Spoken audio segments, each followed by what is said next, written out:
for the second scenario, we're going to be using the fire model.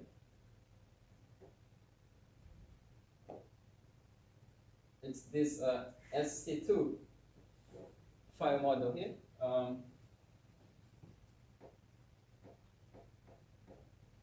There it is.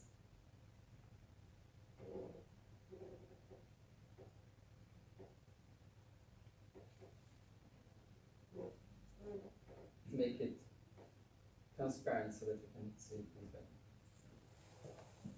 So this is like, you got data telling that with the wind and the place where the train crashed and the direction of the wind, the fire is going to spread in this way. For depending on which point in time you are, things like half an hour, 1 hour, 2 or 3, it's like some breaks are there. And then you are being asked in the exercise to calculate how many people are going to be evacuated at the first point in time, the second point in time, and so on and so forth. And again, it's very similar to what has been done in the previous exercise. Select by location is a big one. Clip is going to be important too. And if you notice, this here is a polygon. It can be selected, just like, you see, you can select parts of it. Or if you hold shift, you can select more than one part of it, like this. You see? And once things are selected, the calculations are done only based on that. You get the houses here, right? These are the summer houses. So for example, if you want to know how many summer houses are going to be need to be evacuated after the third point in time, I think it's like 2 hours or something. I don't remember exactly which hours were that. But then you're going to select this part of the polygon, and then you're going to select by location on the summer houses, and then you're going to do calculations. Okay? Back then, when you did the debts in the rural areas or the urban areas, you had the urban areas, and you selected by location, and you selected the dots that had the debts, the conflicts that were in the urban areas.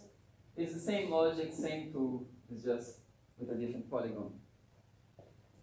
But also, you also asked it to think about the type of land that has been used there, has been damaged there. In that case, you want to have this layer. This layer here, M out of A. If you don't need to memorize all this because there's the description in the instructions. This has the type of land that's been in each of these polygons. So if you go to the attributes table of this M out of A one, you see that you have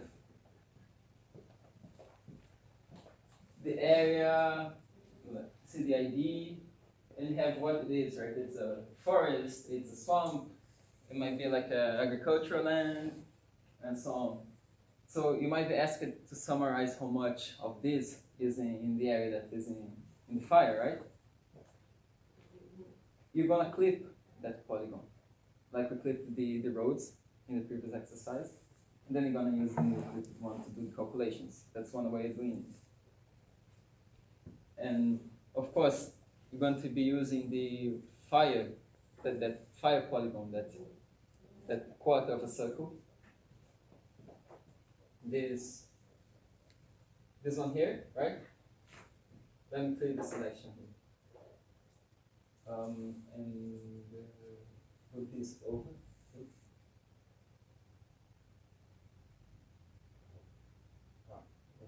Let's just make this transparent. Okay, so you see you have the different types of land with the different things, right? And the fire. So when you ask it to calculate, it is just going to either select by location or clip. And when you ask it to do that according to time point, then you need to select, wrong one. Let me clear the selections here. I'm going to select say, if it was the was 3 time points. You select just those and do the stuff that you have to do. Make sense? Or was it a bit confusing? All right.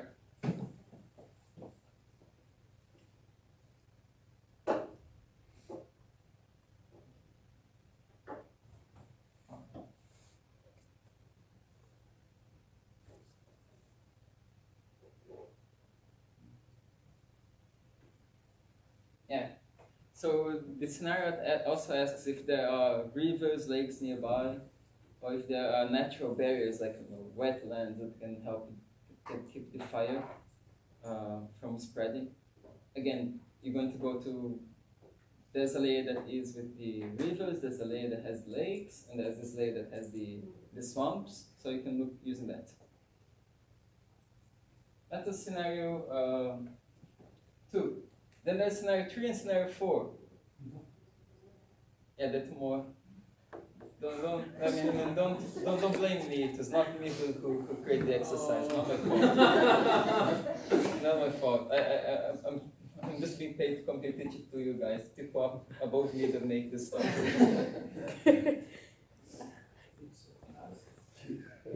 Alltså jag ska en månad göra det. Yeah, have you guys read Hannah Arendt, The Banality of Evil? You know, all those people in Nazi are just following orders. Yeah. I'm just following orders.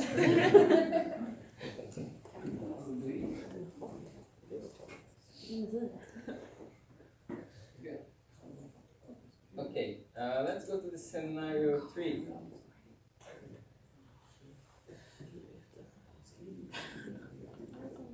So there's a paper mill in Husum, and there's a poisonous gas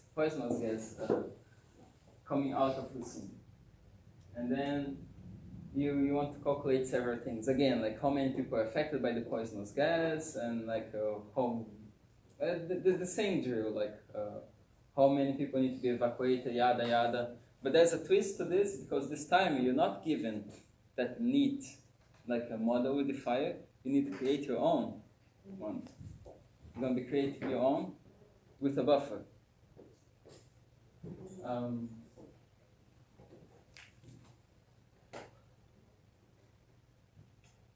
This one complicates a bit, and I'm very sorry for that, because it is a bit more complicated, but it's not the end of the world. So let's zoom up to here, back to.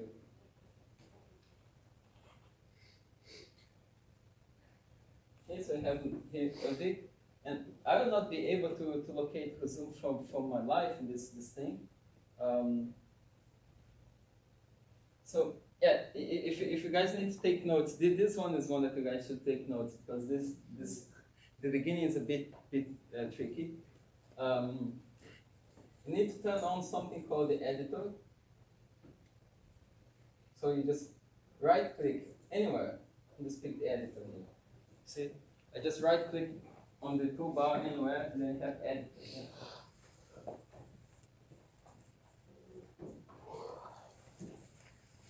So now you have the editor features here. Editor bar there. And then you need to come here and search. And you need to do something called create feature class. So far you've been given all the polygons and everything by the data, but for some reason Tommy, the dude who created this exercise, also wanted you to learn how to make your own polygon, and that's what you're going to do. It's your own feature class. So you have here create feature class. This window pops up.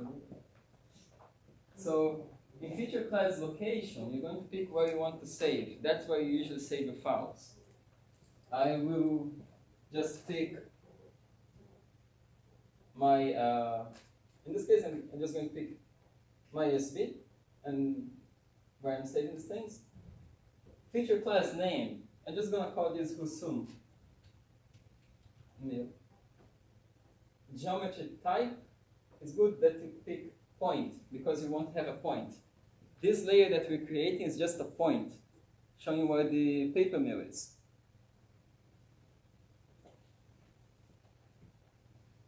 And here's the tricky key point.